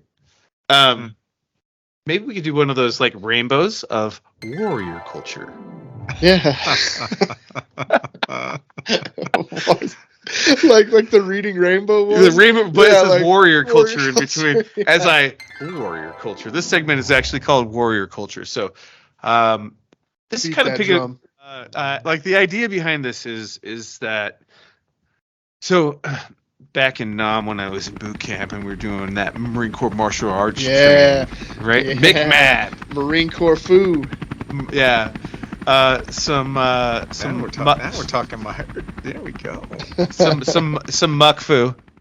One of the things that really has stuck with me since then is we would always do like a warrior culture review and study, and it kind of hit home, and it hits home with definitely men's mental health, but like also the mantra of who we are, right? So I chose a very, very easy but super fun to talk about and culture this time, and Doc actually kind of foreskinned in his way in that. I may be half Korean, but that's why I'm half Korean. Is the doctor? I get pissed off at that fucking guy. I'm like, man, he fucking cut half my dick off when he did that. Why'd you do that? There was so much more room for activities then. Dude, he was so jealous. He cut it off. That doctor, fuck him. And I was a preemie to boot. I was like, God, I was so excited to be here. I'm like 2.5 months early, and he's like, oh, you woke me up out of a deep sleep. I'm gonna cut half your dick off. You were like 4 pounds, 2 of it was dick. 3 pounds and 2 of it was dick. Yeah, that's fucking funny. So I'd like to jump in on this one, and I kind of want to talk about this in a kind of Q&A piece because I think it's really, really interesting because I think everybody has a different aspect. So today we're going to talk about the Sparta and the Spartans. Now, there's a lot that has been publicized with like the movie Sparta with 300. The book Gates of Fire, things like that, and it's really really cool. On the Marine Corps reading list, Gates of Fire. Dude, such a great book, man. I read it in Iraq during the invasion. Of course you did. I was fucking like, what else did I could do? Every time you kicked in a door, were you like in your mind, "This is Sparta"? No, dude, no. I actually was having a hard time trying to fucking pronounce like Dionysus's name and shit. So I was like reading it 15 times to try to figure out how to fucking say it, and shit like that. But you know, it's what it is. Yeah, So I read Without Remorse by Tom Clancy, and I was like, oh my god, fucking love that book. My favorite line is when they say, not so much, but yeah, in the book, you know, the slave dude with the hunchback is actually like come back and reported to Leonidas of what he's seen, and then they already know that there's a bunch of archers and shit, and then like the slave master comes up and he's like, the arrows will blot out the sun, and like, you know, he says, well, then we'll fight in the shade, right? In the book, like the detail in the book is so much more like gratifying, because you can literally feel the guy being like, ah, fuck you, bitch. I don't give a shit about your arrows. Yeah. Don't you know that I have abs? I have great abs. I have abs. Oh, and this shield helps. So I forgot about that. I'm gonna start with Ryan. I'm gonna start with Ryan on this one. It's plausible. What's your high level overview? What do you know about Sparta? I watched besides that movie besides the fact they're a Greek city state. That's about what I know in the movie, and you know, I think it's moreover, for me, not really having delved into the history of it fully, is, to me, it's more about like what we were talking about earlier. You know, it's about honesty and integrity and being who you are and doing what you say you're going to do and fighting for what you believe in, regardless of whether you're the baddest ass on the planet or you're not the baddest ass on the planet, and you're coming up against adversity, something larger, the machine, the bureaucracy, red tape, whatever it is. I think that for me is what Sparta means, and that's what conjures up in my mind with relation to Sparta, and is just the overwhelming task at hand for that state, right? And what they ended up having to be, and basically being smaller and wanting to be overtaken and conquered, and fighting until literally the death to be conquered. And when he says, you know, I'm blanking on the exact phrase, but better to be dead than to be conquered, right? That for me is what Sparta means. It's about fighting the big guy, fighting the bureaucracy, finding the courage and the integrity to be who you are, regardless of the situation. And even if it means you're gonna get beaten down, you might have successes, and maybe ultimately you fail, but you failed being who you were and what you were born to be. Interesting take on that. I like that. It was like a philosophical take on what a Spartan was. Yeah. Oh, I'm sorry. Was that too deep? No. I mean, it was just your outlook on it. No, it was very philosophical instead of like historical. I thought he was gonna like hit it from the history side. I mean, I love it, dude. That's great, dude. Yeah, you murdered that. Yeah, like, so you're gonna follow that? Are you ready? I feel like he just fucking went on this. He just quoted something fucking amazing. We should probably like write that down and put it in his memoirs. We should have fucking got that on video. God damn it! I wish we would have hit record. We never hit record. What about you, Al? Get lost. What do you know about Sparta? I think it's more of historically, they're tiny. And it's a tiny culture that is punching completely out of their weight class, and they did it on a regular basis. But all the time. I think that, and they did more stuff than just the Battle of 300. Yeah, the Battle of Thermopylae. Yeah, Thermopylae, where there was 300 of them versus the Persians. But there's like so much more in their history. I mean, they were basically like they would go through all this training from the time that they were kids. Yeah, to the time that they became adults and they became these warriors and passed the test. But other than that, like being a Spartan warrior, they were farmers for the most part. And when it came time that there was too many people, they would go take over something that was neighboring them so they could have more land and farm it. So really their culture is based on survival and just insane amount of like warrior ethos and warrior culture. So yeah, their history, it's where they're so small and they did such great things. I think it's pretty cool. And like you brought the Marine Corps into it, and that was, I don't think people know how much history is kind of pumped into you while you're in the Marine Corps.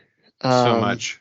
And like especially like when you got a taste of it too, Doc, being around it all the time too. I can't say how the Navy or other branches are, but I know that, I mean, we were getting history lessons all the time, and Sparta and the Spartans were one thing that was really pumped into us. And there's definitely a line that's drawn in our mind as warriors from Spartans to the Marine Corps. It's the smallest branch. They're the smallest city-state. It's a warrior culture. Like you're like literally trained from the beginning different than everybody else. In Sparta, They have the agoge. In the military, you have boot camp, and then you have whatever the shit everybody else does. Yeah. The so there was lots of similarities there, especially small but mighty, and there's a lot of history that people don't really care to look up. Kind of like their schooling, that it was free for women. That was unheard of in those times. And in other Greek states, they ate like shit by choice and not because they had to. Like all these crazy things that nobody ever really knows or brings up about them. So, I mean, historically, they're pretty freaking insane. Yeah, the things that I know about Sparta. I used to be really, really into archaeology and things. I loved Greek archaeology because it was so just wrought with information and like where we are now. The things that I know about the Spartans, right? So we've already talked about a couple things, but in order to be a citizen in Sparta, you had to serve in their military. You had to serve, and every male son except the firstborn of and this is very, very similar to today, but every single firstborn son, or every son except the firstborn of the ruling classes or houses had to serve no matter what. And it reminds me a lot of like Congress today, like yeah,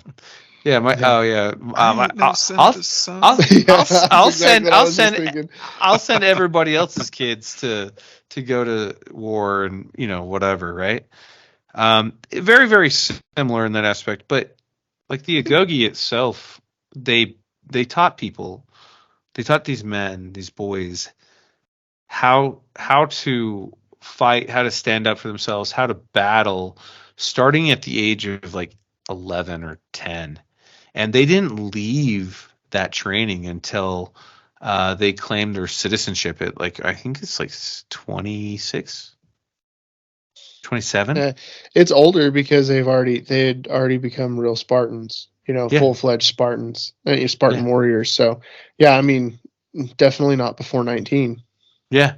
And I mean, I don't know if they even have that accurately documented, but they do talk about it a lot, right, in the history of Greece. And like in the movie, it's a little bit kind of right. So they depict Leonidas, who's actually the greatest Spartan king of all time. They like document that, and him killing a wolf. But that's not what they did. What they had to do at the end, and actually the book Gates of Fire details this out, and it's historically accurate, is they would have to go and steal into the night. So for you illiterate friends of ours that are listening, that means they have to sneak away in the night, and they would have to steal food and clothing and a weapon from a neighboring Spartan village without being caught. And if they were caught, they had to escape and evade and remove the witness from knowing that they were there. Yeah, it was their death squads. And Yes. it was most commonly what is it, Cryptia? Yeah. So they had to go do that in order to claim the shield of a Spartan.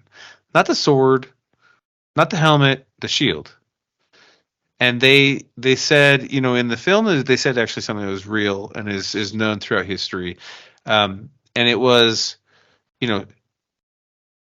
either come home carrying your shield or be carried on it. And that's the only way they wanted you to come home.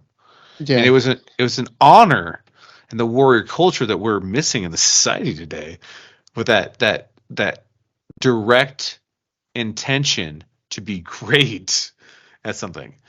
And instead we're surrounded by fucking pussies and keyboard warriors that, if you see them in the street, they'll run the fuck away, or they'll pull out a gun instead of fucking doing a boxing match, or knife or whatever, right?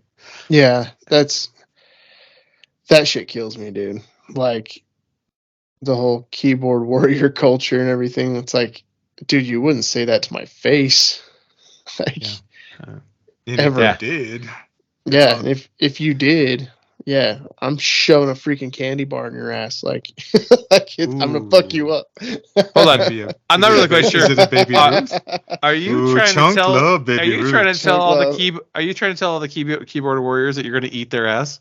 Oh, dude, I'm gonna beat their dick off. You're gonna beat their dick off. I'm gonna beat their dick off.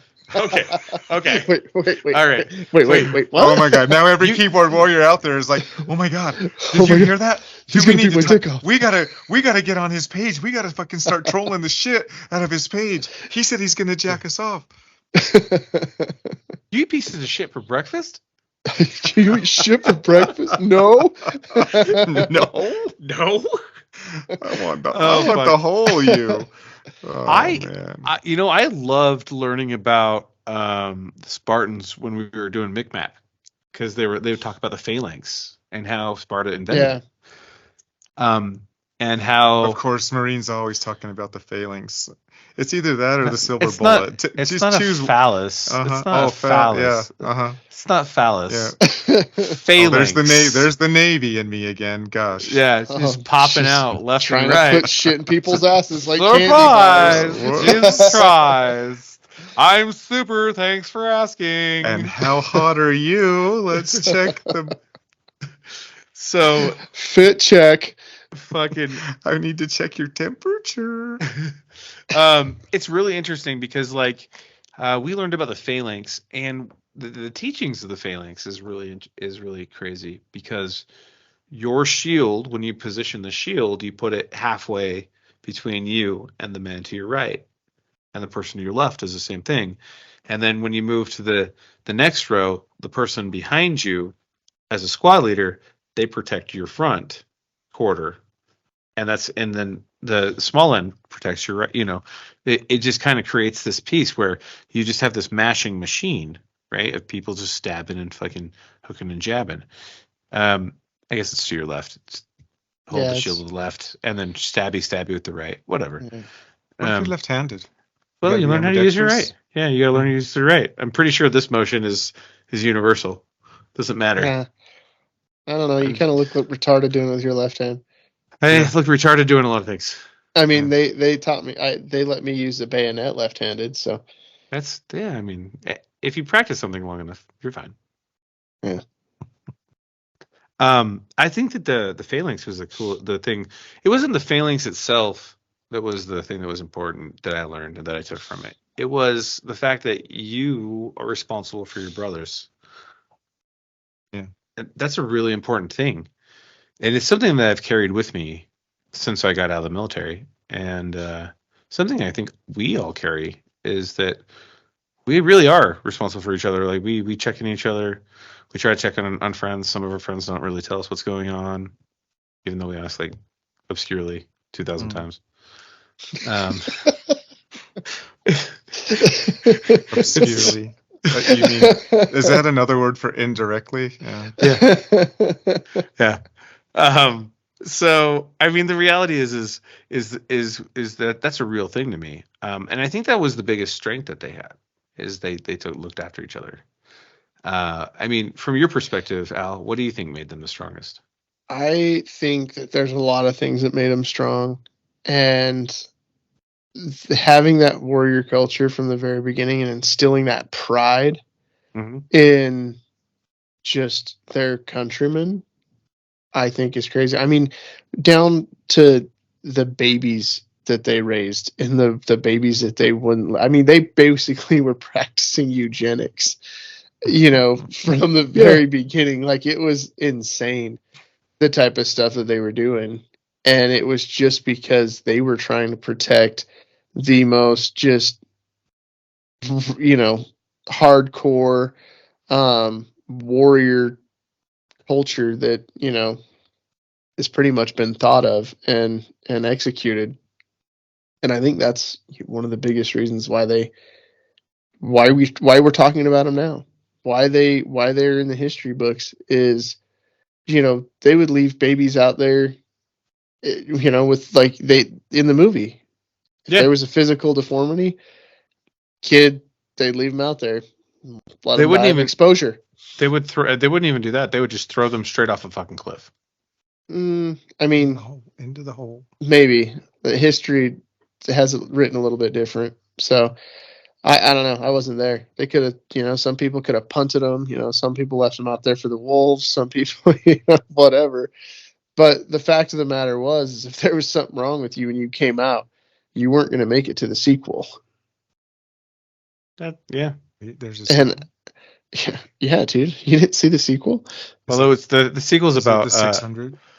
No, it's like 301. Or is it the 150?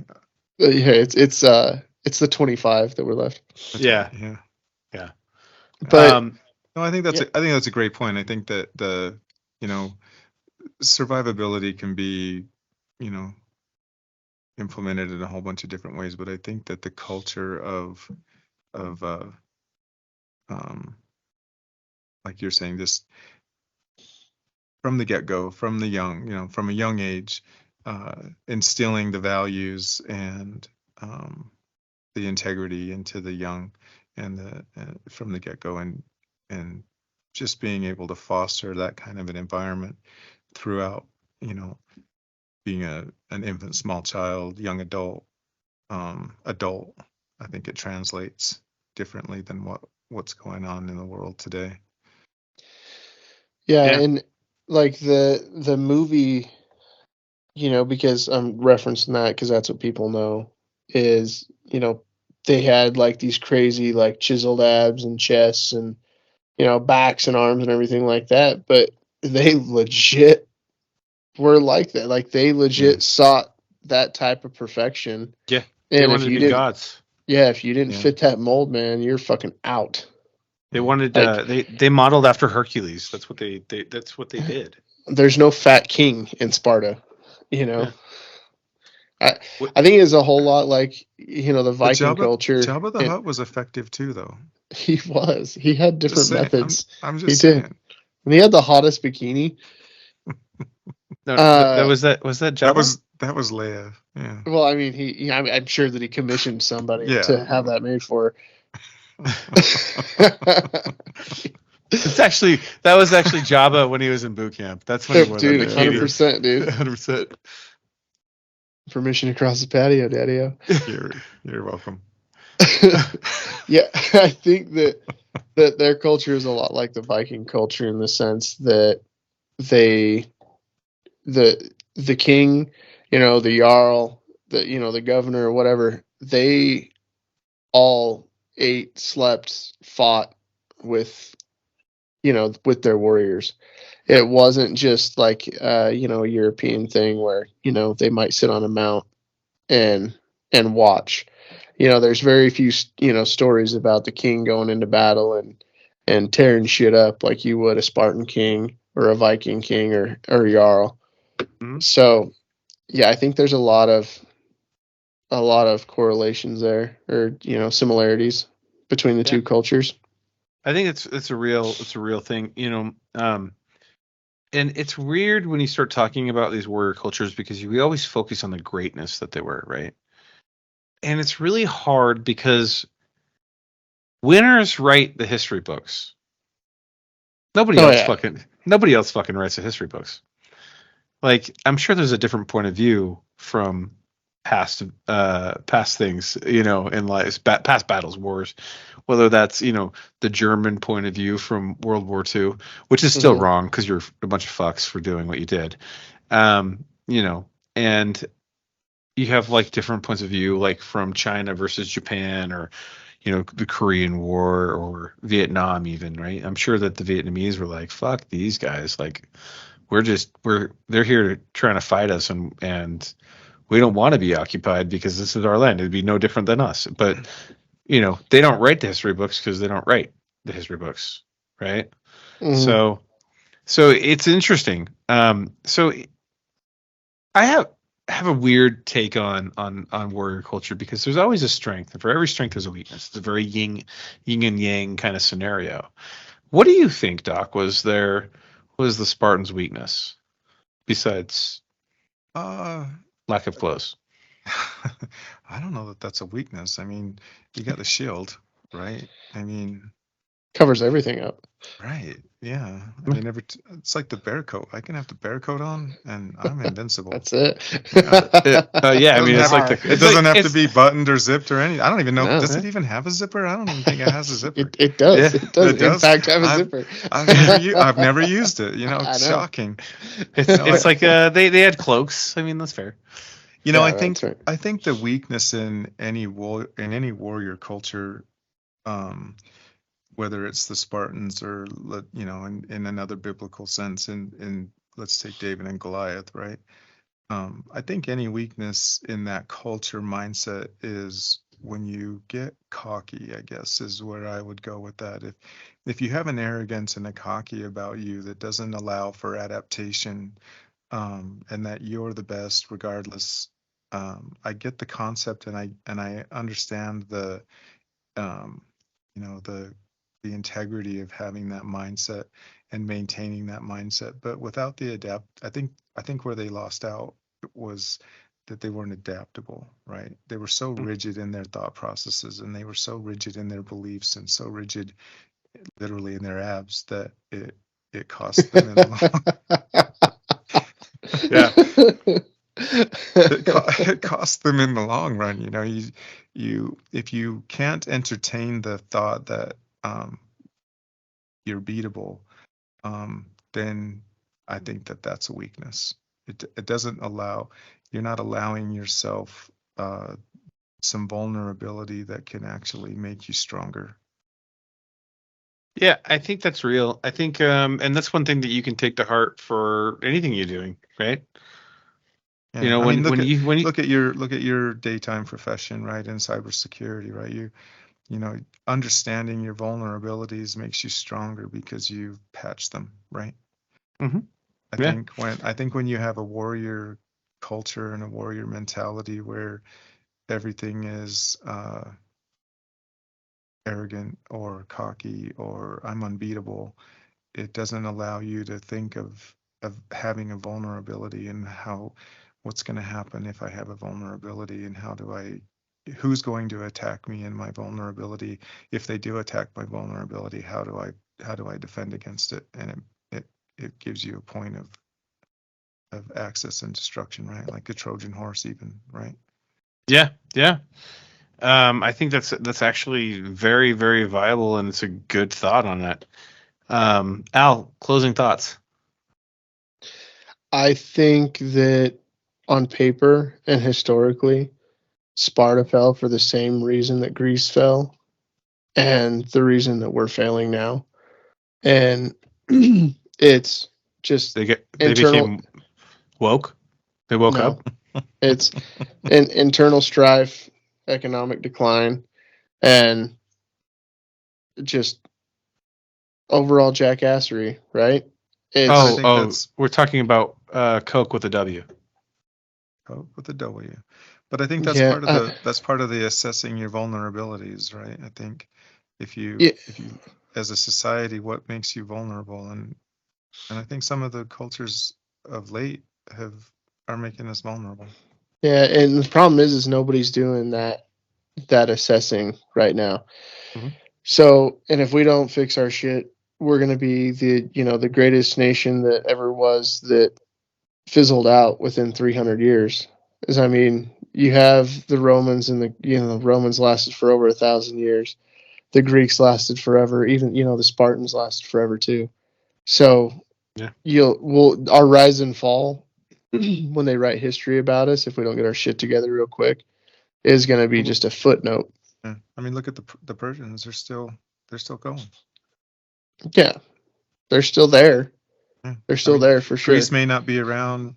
The Roman Empire may not be around. Sparta may not be around. Persia's around. They're doing something, right? Yeah, they're doing something, but they're not, some big power, some big No. powerhouse. Yeah. The Roman Empire became a church. The British Empire became a bank. That's because they wanted. It's And then there was the they euro, wanted a tax write-off. and then where did that go? They wanted the tax write-off. They wanted Yeah. the tax benefits. That's what that was. Greece Shit. went bankrupt. Yeah. So, I'd like to make one statement on it too, and I think that I agree with both of you. And I think that we can turn it, into our own culture.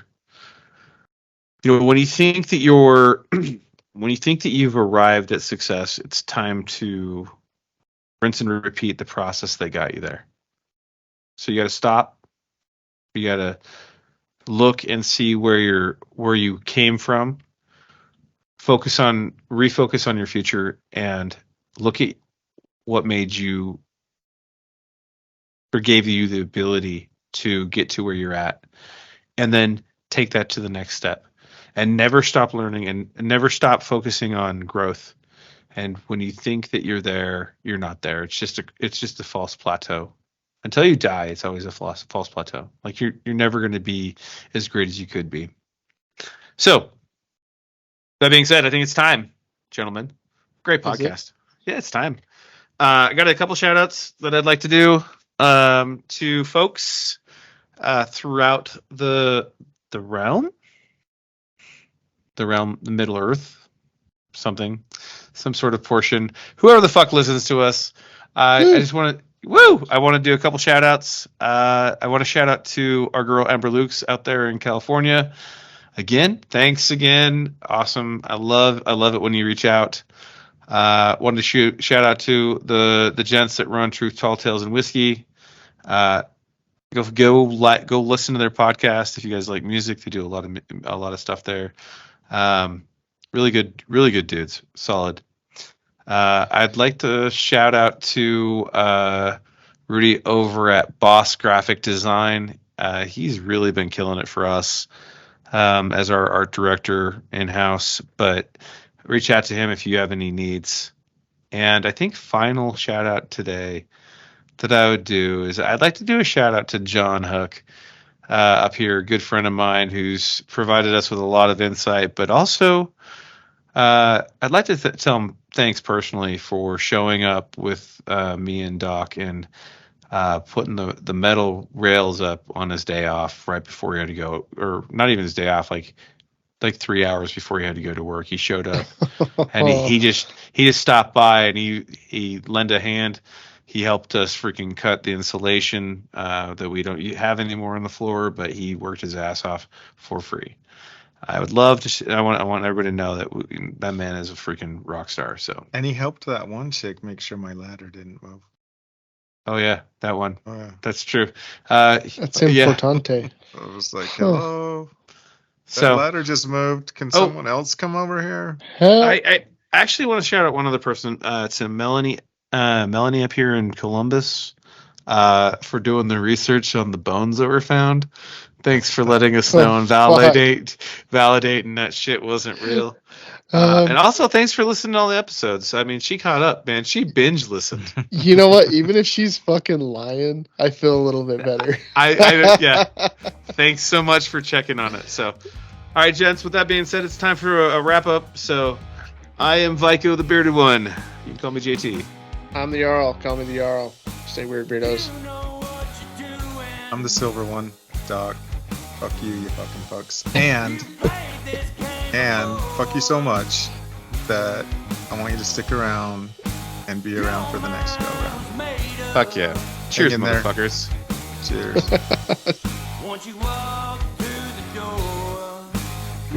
Water. Water. Dry-uary. Sexy. I'm almost in.